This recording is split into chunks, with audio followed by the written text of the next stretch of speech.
Shalom, shalom, pessoal. Paraxá de número 21, Paraxá Kitzá, quando realizar.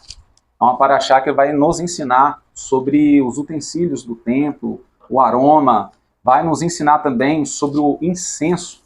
E eu vou tentar trazer de uma forma bem simples o que essas coisas apontavam e profetizavam. Às vezes a gente fica muito preocupado, né, Jacob, com SOD, com fazer somas matemáticas, e às vezes o pichat, o simples ali, passa. E hoje nós vamos explorar Êxodo, né, Shemot, capítulo 30, versículo do 11 ao 34, 35. Obviamente, de uma forma improvisada aqui, não vai dar para explorar todos esses capítulos, e, diferentemente de outros dias, eu vou começar já pelo final. Eu vou começar logo em Shemot, capítulo 32, que vai falar ali da subida do Moshe ao monte, o desvio do povo, o alerta de Adonai e a quebra das taças. A partir do capítulo 32, nós vamos ter essa passagem. Eu quero destacar alguns pontos específicos importantes para os amados irmãos, tá bom? Vou pedir a ajuda do Abraham aqui, que vai estar iniciando a leitura, né? E depois eu volto para o começo da paraxá. Mas vendo o povo que Moshe tardava em descer do monte, acercou-se de Arão e disse-lhe: levanta-te, faze-nos Elohá, e não que vão adiante de nós. Porque quanto a este Moshe, o homem que nos tirou da terra do Egito, não sabemos do que você fez. E Arão lhe disse: arrancai os pendentes. Só um instante, Ravé, olha aqui. Quanto a este Moshe que nos trouxe da terra do Egito, não sabemos o que aconteceu com ele. A minha versão é diferente em palavras, mas o significado é o mesmo. Quanto a este Moshe que nos tirou da terra do Egito. Aqui o povo está dando a honra a Moshe e não a Adonai. E o Eterno disse a Moshe: eu tirarei o povo de Israel com braço estendido e mão poderosa. É claro que o braço estendido e a mão poderosa era sempre a de Moshe, que estendia sobre o Nilo, né? Mas quem tirou foi Adonai. Adonai os colocou e Adonai os tirou de lá. E os hebreus estavam falando assim: quanto a este Moshe, Moisés, que nos tirou, começou o erro daí, Abraão, que nos tirou do Egito, não sabemos o que aconteceu com ele. Haja vista, Moshe já tinha dias e mais dias que estava no cume do monte, né? E, continuando, então eu vou pincelando algumas frases que Abraão vai estar lendo, tá bom? Para que vocês entendam o que eu venho a trazer posteriormente. Continuando, Abraão, por favor. Arão lhe disse: arrancai os pendentes de ouro que estão nas orelhas das vossas mulheres, e dos vossos filhos e das vossas filhas, e trazei-os. Então todo o povo arrancou os pendentes de ouro que estavam nas suas orelhas e trouxeram a Arão. E ele os tomou das suas mãos, e trabalhou o ouro como um buril, e fez dele um bezerro de fundição. Amém. Só um instante. O que Arão fez? Trabalhou o ouro com um buril e fez dele o bezerro de fundição. Então, olha só, esses pontos que eu estou parando para que vocês observem, depois vocês vão entender porque eu estou parando. Arão deliberadamente fabricou, confeccionou, esculpiu do ouro que foi tirado do brinco das mulheres, né, dos vossos filhos, dos filhos de Israel. Ele fabricou com um buril, um bezerro, uma novilha ali de ouro. Ele fez deliberadamente. Então disseram: este é teu Elohá, o Israel, que tirou da terra do Egito. E Arão, vendo isso, edificou um altar diante dele, e apregoou a Arão, e disse: amanhã será a festa do Adonai. E no dia seguinte, madrugaram e ofereceram holocausto, e trouxeram ofertas pacíficas. E o povo assentou-se a comer e a beber. E depois levantou-se a folgar. Amém. Veja bem, o que Arão fez aí? Arão, além de fabricar com um buril o bezerro, a novilha de ouro, ele fez um altar e o povo disse: eis aí o Elohim que nos tirou da terra do Egito. O povo tinha saído do Egito, mas o Egito não tinha saído do povo.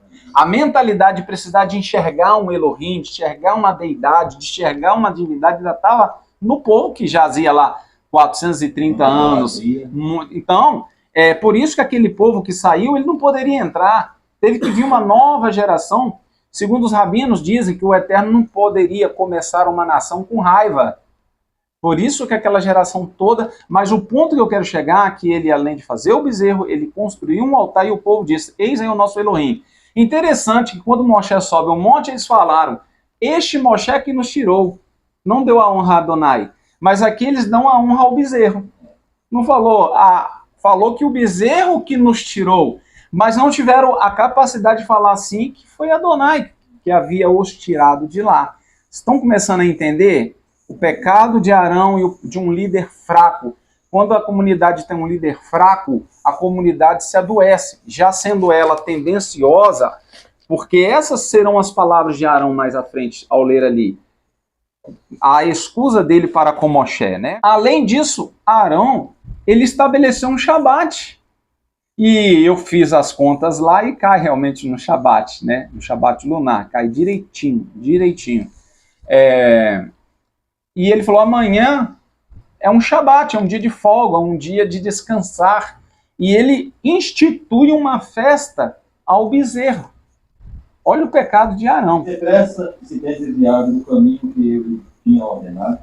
Eles fizeram para si um bezerro de fundição. Só um instante. Aí já é o Eterno no cume do monte falando para Moshe, porque o Eterno estava lá em cima, mas estava lá embaixo também. Os olhos do Eterno estão em todos os lugares. O Eterno já de cima do cume, avisando Moshe o estado espiritual que o povo se encontrava lá embaixo. Tem um ditado que diz que os olhos não veem, o coração não sente. Mas o Eterno estava vendo, porque o Eterno está em todos os lugares.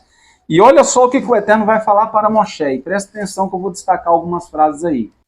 É aqui diz o seguinte, vai, desce, porque o teu povo que fizeste subir do Egito se tem. Olha o que o Eterno fala com Moshe, o que Adonai fala com Moshe. Vai, Moshe, desce, porque o teu povo, o Eterno não falou mais o meu povo, o povo não falou? Porque o teu povo que tu tiraste do Egito, o povo não deu a honra. Isso é muito forte. Muito judeu não é capaz, não tem capacidade de assimilar uma paraxá desta. Porque, claro, Moshe Avino é o maior de todos os profetas, é o nosso legislador, mas cometeu falhas. E aqui está escrito que o Eterno, ele pegou as palavras do povo, aquele Moshe que nos fez sair do Egito, é o Eterno. Ah, é? Foi Moshe? Não foi eu? Ó, Moshe, desce que o teu povo, que tu tiraste do Egito, logo se corrompeu. Né? Tão brevemente se corrompeu. Então, veja bem, as palavras têm poder. Quando o povo não dá a Kevod, a honra, a majestade ao Eterno, mas joga para Moshe, só que, cuidado, tem gente que te elogia para criticar o outro. Cuidado, às vezes o elogio está vindo para você, mas no sentido de criticar o outro. Quando a pessoa começa a elogiar demais perto de uma outra pessoa, talvez não seja para te elogiar, seja para criticar a outra. Ali, aquele elogio a Moshe não era um elogio a Moshe, era uma crítica a Adonai. Então, a este Moshe que nos fez sair da terra do Egito, não sei, ao Eterno falou Moshe, então tá bom, foi você, Moshe. Então, o teu povo, que tu fizeste sair do Egito, o Eterno falou que eu fiz sair do Egito. O Eterno usou as palavras do povo, o que chama nossas atenções aqui. Cuidado com as palavras que a gente usa, porque o Eterno pode levá-las em consideração. Continua, varão, por favor. E depressa se tem desviado do caminho que eu lhe tinha ordenado, que eles fizeram para si um bezerro de fundição, perante ele se inclinaram. Ofereceram-lhe sacrifícios e disseram, este é o teu Elohá, ou Israel, que te tirou da terra do Egito? Disse mais Yahweh a Moshe, tendo visto este povo, eis que é povo de duras serviços. E agora, pois, deixa-me para que o meu furor se acenda contra ele. O que eu falei? O que os olhos não veem, o coração não Sente. O Eterno estava vendo. Olha, Moshe, deixe que o meu furor é ira, tá? Que o meu furor se acenda contra eles. Aí o Eterno vai fazer uma promessa a Moshe, e de você eu constituirei uma numerosa nação. Deixa que o meu furor se acenda contra eles. Mas Moshe não vai deixar o furor de Adonai se acender. Moshe não estava vendo o pecado, não estava sentindo o pecado. De uma forma linda, maravilhosa, ele vai interceder pelo povo. Mas por quê? Ele não tinha visto. O Eterno falou, deixa que o meu furor se acenda contra eles. Vocês vão entender por que eu estou destacando essa frase. Pode continuar. 11. Moshe, porém, explicou o povo, Yahweh, o seu Elohá. disse, porque se acende o teu furor contra o teu povo, que tiraste da terra do Egito com grande força? Só um instantinho. Moshe sabiamente não falou que, olha, por que se acende a tua ira contra este povo que eu tirei do Egito? Não, o povo jogou para Moshe, o Eterno jogou para Moshe, mas Moshe devolveu a Hashem. Por que te acende o teu furor contra o povo que tu tiraste do Egito? Foi o Senhor que tirou do Egito, não foi eu que tirei.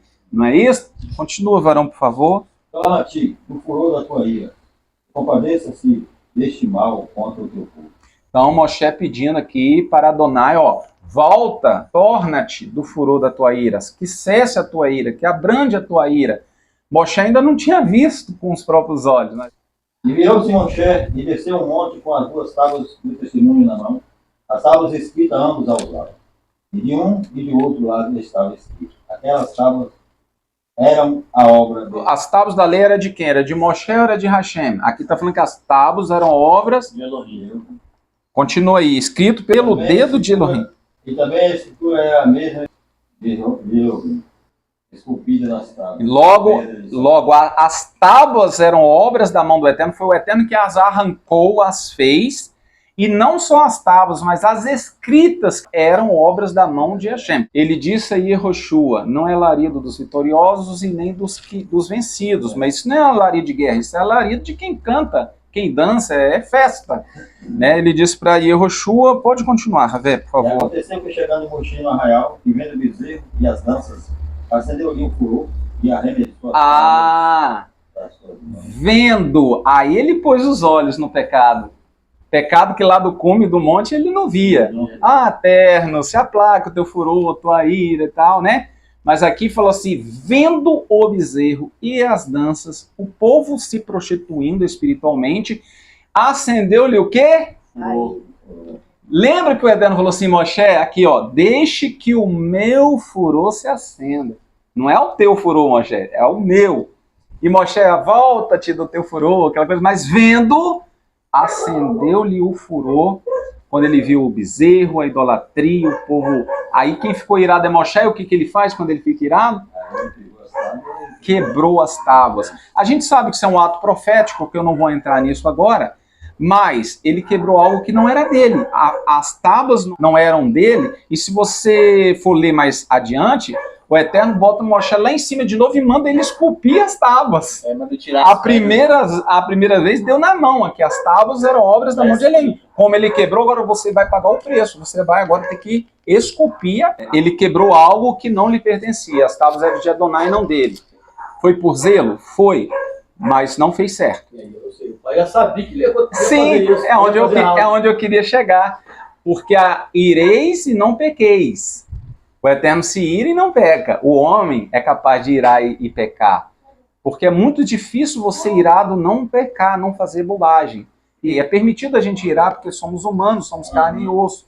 Mas é muito difícil, depois de irado, a gente não fazer alguma coisa de cabeça quente, né? Isso.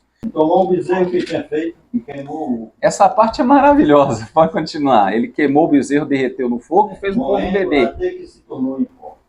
Esse caiu sobre a lava e deu a beber e conseguiu. Então respondeu Arão: não se acenda a ira do meu Senhor. Tu sabes que este povo é inclinado ao mal. Então eu lhe disse: quem tem ouro, arranca e dê-me, lancei no fogo. Saiu este bezerro. Ó, por isso a gente lê a Torá assim, lê corrida e não presta atenção, né? Ele contou o relato direitinho. Ele falou, esse Moshe que nos tirou da terra do Egito, não sabemos. Você sabe, Moshe, que é desculpa. Toda vez que uma pessoa te pedir desculpa e vier se justificando, não está arrependido, sinceramente. Então, se você fez algo errado, fala, perdão por isso que eu cometi. Mas eu cometi isso, mas também você disse isso, você fez isso aí é justificativa. Não está ali plantado. Esse povo, você sabe, Moshe, como que esse povo é pesado, ele é de dura servidão, tal. E eu pedi os pendentes, os ouros, taquei no fogo e saiu esse bezerro. Ele querendo dizer para Moshe que foi um milagre. Só que o Eterno já tinha falado lá que eles moldaram para si. Tudo que o Eterno falou lá Moshe já viu avisado, porque o Eterno não faz nada sem antes avisar os seus santos profetas. Aqui Moshe erra, mas Arão também aqui foi muito dissimulado. Eu não estou aqui como juiz, não. Mais dissimulado do que Arão eu sou por muitas vezes. Mas nós estamos para analisar os fatos, o que está escrito, assim diz o Eterno, né? Arão falou que tacou no fogo e saiu. Aí saiu. Saiu, não. Quando nós começamos a ler, falou assim que ele moldou o ouro com um buril. Foi assim, ele fabricou e além disso fez o altar, estabeleceu uma festa. Então, aqui ele diz, aí saiu, né, esse bezerro, assim, como se fosse algo do mero acaso ou um milagre, né? Pode continuar, Ravé. E vendo Moshe que o povo estava despido, porque Arão havia deixado despir-se para a vergonha entre os seus. Eles estavam nus, adorando o bezerro, folgando, era um shabat, entre aspas, para eles. E eles estavam ali praticando sodomia. Eles estavam praticando ali atos ilícitos, né? Libidinosos. Foi-se em pé Moshe na porta do arraial e disse, quem é do Yahvé, venha-me. Então se ajuntaram ele todos os parentes dele, da tribo dele, se ajuntou. Quem é de Adonai, vem para cá. Os levitas foram até Moshe. Aí, olha a ordem que Moshe disse que o Eterno disse. Nós não lemos nada disso. E disse-lhe assim, disse o Yahvé, eu vim a Israel, cada um põe a sua espada sobre a sua coxa. Passai, tornai pelo arraial da porta em porta, e mate cada um seu irmão, cada um seu amigo, cada um seu irmão. Mandou matar cada um seu irmão, seu amigo, seu vizinho. Arão era o que de Moshe? Irmão. Ele fez, ele fabricou. Moshe matou Arão? Não. Então os outros deveriam matar os irmãos e amigos e vizinhos, mas Moshe não matou seu irmão e disse que a ordem veio de Adonai. Vocês viram Adonai falando isso no cume do monte? Não. Não, mas existe Moshe, uma Torá oral que não está escrito e parará, pererê. Não, lá na frente eu vou mostrar que este ato não foi dito pelo Eterno. Pelo contrário, né, Rafael? O Eterno falou que deixa que a minha ira se acender sobre o povo. Mas a ira que acendeu foi de Moshe. E o homem irado, ele faz muitas coisas. Tudo aqui foi por zelo que Moshe fez, tá? Mas o fato é que ele falou que o Eterno disse o que o Eterno não disse lá em cima. O Eterno, pelo menos que está escrito, não falou nada disso para cada um matar o seu irmão. Se mandou matar, porque não matou o Arão que fabricou, que era irmão de Moshe. Quanto mais é dado, mais é cobrado. Ele executar o mandamento do Eterno para que os outros o seguissem. Mas ele não matou Arão. E assim tornou-se Moshe e Arão. Disse, ora, este povo cometeu um grande pecado, fazendo para si serafins de ouro.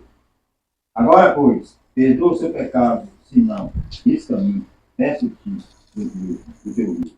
Que tens. Ali Moshe está fazendo uma chantagem perante o Eterno. Se o Senhor for matar o povo, perdoa o povo. Se não perdoar, risca o meu nome do teu livro da vida.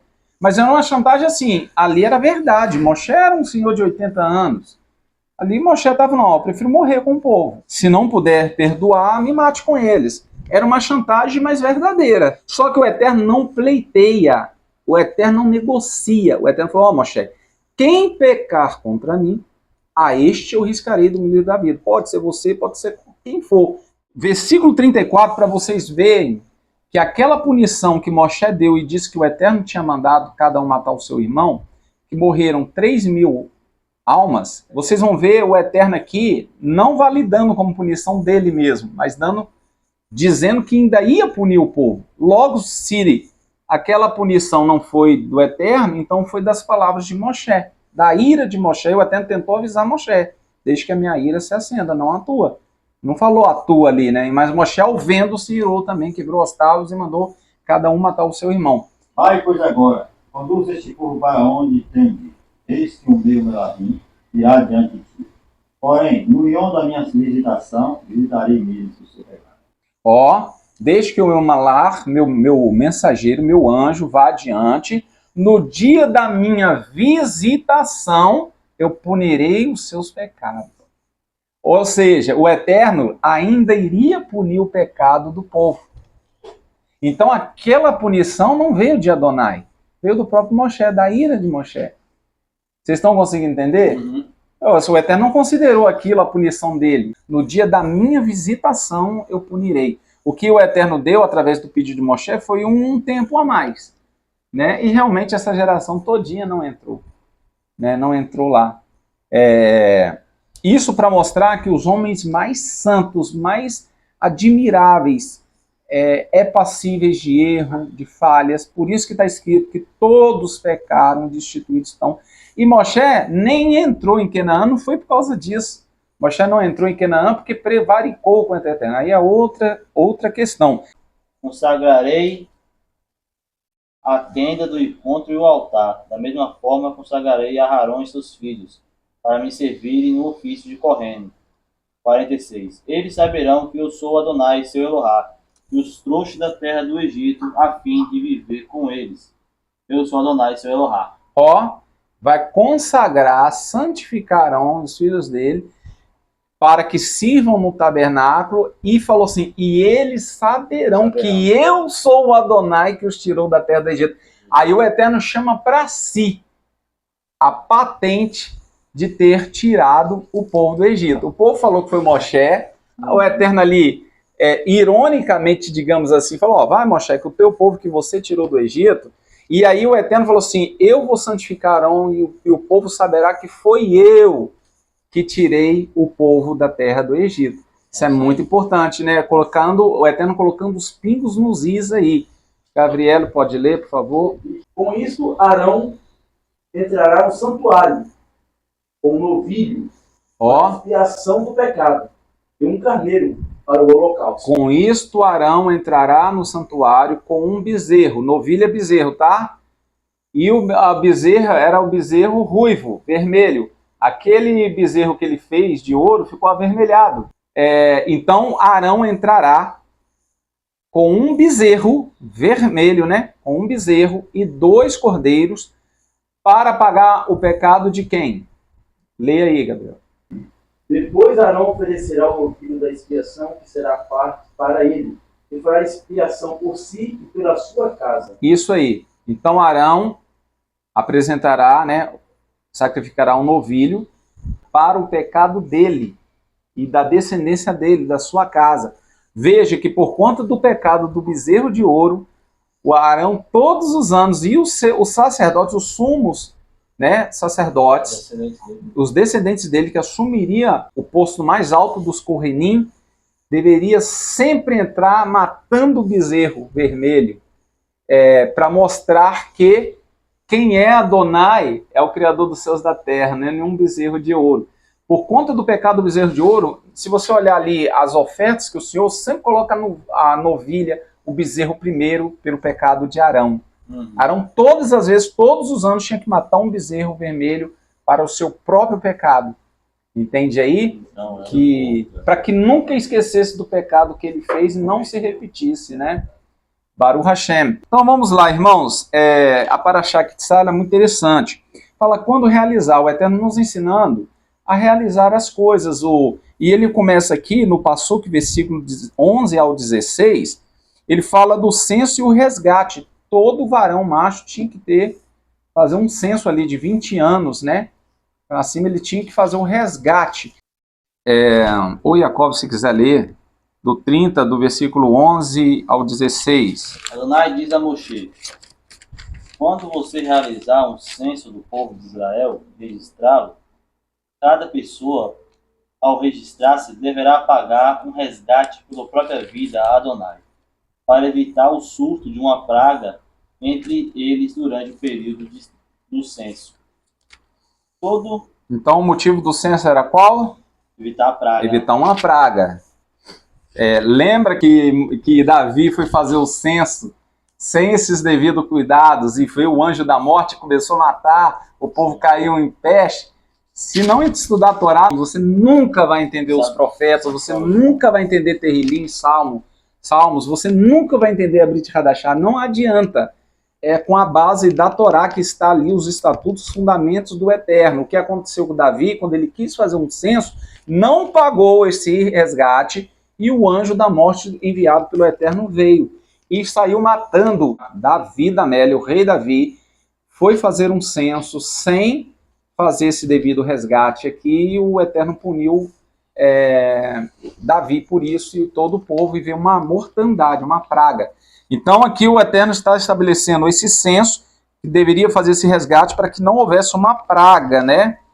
Toda pessoa sujeita ao censo deve pagar como oferta a Adonai metade de um shekel. Um ciclo é um shekel. Um ciclo que dá 20 gera, que a gente lê gera, né? 20 gera. Gera é uma palavra do hebraico antigo que quer dizer remoer, amassar. Então, tá falando aí das pratas, era para dar em prata. E isso aí que hoje, totalizando na cotação atual, seria mais ou menos R$650 por pessoas em moedas bem prensadas, né? Amassadas. Era essa palavra gerar, era usada para o que o boi remoía, ficava bem prensado. Ou seja, algo maciço, né? Um shekel é igual a 20 gerat, né? Isso aí, gerar, que vem da raiz remoer, amassar. 14. Todos com mais de 20 anos de idade, sujeitos ao censo, devem apresentar essa oferta a Adonai. Os ricos não devem contribuir com mais, nem o pobre com menos. Tá vendo aí, pessoal? Nem o rico com mais, nem o pobre com menos. Aqui não é oferta de tzedakah, você dá pela generosidade do seu coração. Aqui é um valor estipulado. O Eterno está mostrando que nenhuma alma vale mais do que a outra. A partir do versículo 22. Adonai disse a Moshe: pegue as melhores especiarias, 500 shekalim de mirra, metade dessa quantia de canela aromática, 250 shekalim de cana aromática, 500 shekalim de cássia. Use o padrão do santuário. E azeite de oliva, e faça com eles o sagrado óleo da unção, misture perfume-o como que faria o fabricante de perfumes experientes. Então aqui você vai ver, o que nós não podemos fazer é repetir esse óleo aqui. Fazer deste óleo fora do santuário. E eu coloquei em atualizado, seria a composição mirra pura, 500 ciclos, ou shelakim, que dá 55 quilos. Você ia pegar a mirra pura, da mais pura mirra, 55 quilos, 28 quilos de canela aromáticas, o calo aromático, 250 shelakim, né, que é a metade dos 500 ciclos, né?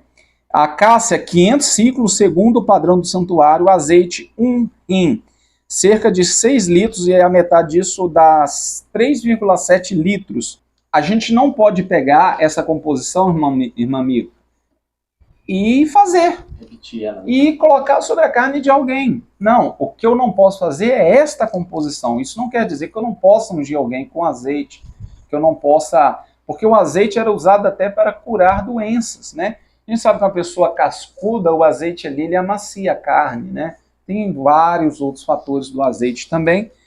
E aí a pessoa lê uma passagem dessa aqui sem o devido entendimento, radicaliza e quer proibir tudo.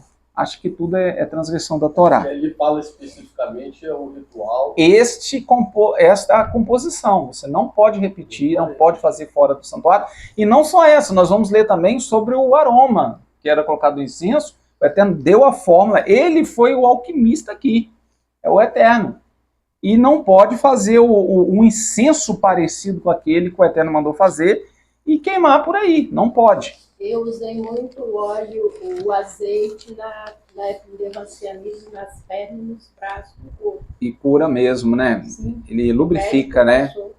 Exatamente. Voltando aqui à bacia de bronze, disse Adonai a Moshe: faça uma bacia de bronze com a base de bronze para a lavagem. Coloque entre a tenda do encontro e o altar, e ponha água nela para a lavagem.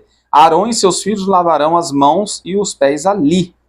Quando entrarem na tenda do encontro, eles devem lavar-se com água para não morrerem. Porque eles, para oficiar ao Eterno, precisavam de fazer isso? Porque tem alguns simbolismos nisso aí também, além da sujeira mesmo, da sujeira externa, física, representava uma limpeza moral também. Eu te pedi para Devarim, né? Deuteronômio 21:6, foi isso mesmo? 21:6. Pode ler, Ravé. Todos os líderes da cidade mais próxima da vítima do assassinato deverão lavar as mãos sobre a novilha com o pescoço quebrado no vadio. Então eles deverão falar e dizer: este sangue não foi derramado por nossas mãos, tampouco vimos quem o fez. Tá vendo aí? Tinham que quebrar a cabeça da novilha, sacrificá-la, quebrar a cabeça. E perto do assassinato que poderia ter acontecido, eles deveriam, é claro que eles iam sujar a mão de sangue, mas eles deveriam lavar o sangue com a água, e aquilo ali era uma prova de inocência. Então, quando o Kohen lavava as mãos e os pés para chegar até Adonai, era uma prova de inocência. O Eterno fala: façam isso para que vocês não morram. Além de ser uma declaração de inocência, representava a purificação dos pecados, que aí é Provérbios 30:12. Leia para nós. Há uma geração que é pura aos seus próprios olhos, mas que nunca foi lavada da sua vida. Tá vendo aí? Então, lavar é tirar a imundície, tanto física, mas no mundo espiritual, cerimonialmente você está puro para fazer aquele ritual. E daí nós herdamos a mikvé, né? O tanque onde as mulheres, se por lá em Yeshayahu fala que o Eterno purificará a imundície das mulheres, lavará a imundície das mulheres. As mulheres mergulham 7 vezes no tanque, né? Para se lavar da sua pureza antes do casamento. Elas também fazem isso, dão 7 mergulhos para se purificar.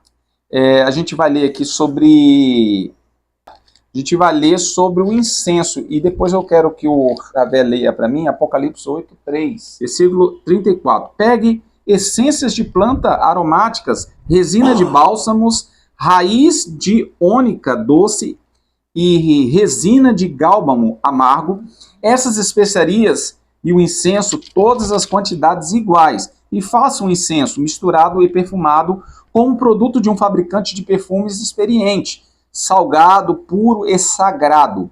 Moa bem fino com um pouco dele e coloque-o diante do testemunho na tenda do encontro em que me encontrarei com você. Ele deve ser considerado especialmente sagrado. Não façam para vocês uso particular, nenhum tipo de incenso semelhante a ele com os mesmos ingredientes da composição. Tratem-no como consagrado para Adonai. Quem fizer algo semelhante e dele usá-lo como perfume deverá ser eliminado do povo. Apocalipse capítulo 8, versículo 3. Outro anjo aproximou-se e se colocou em pé com um incensário de ouro junto ao altar. E lhe foi dada uma grande quantidade de incenso para adicionar às orações de todo o povo de Elohim. Então, você veja que o incensário de ouro colocado lá na Torá, em Apocalipse, está representando a oração dos santos, que o anjo colocava o incensário de ouro e apresentava a Adonai. Por isso, o incenso não poderia ser diferente, já que a oração deve ser sincera. Não tem como ser de outra forma, né? É um cheiro suave, né? Isso aí, suave e agradável perante o Eterno. Assim são as orações, nossas tefilotes, com sinceridade.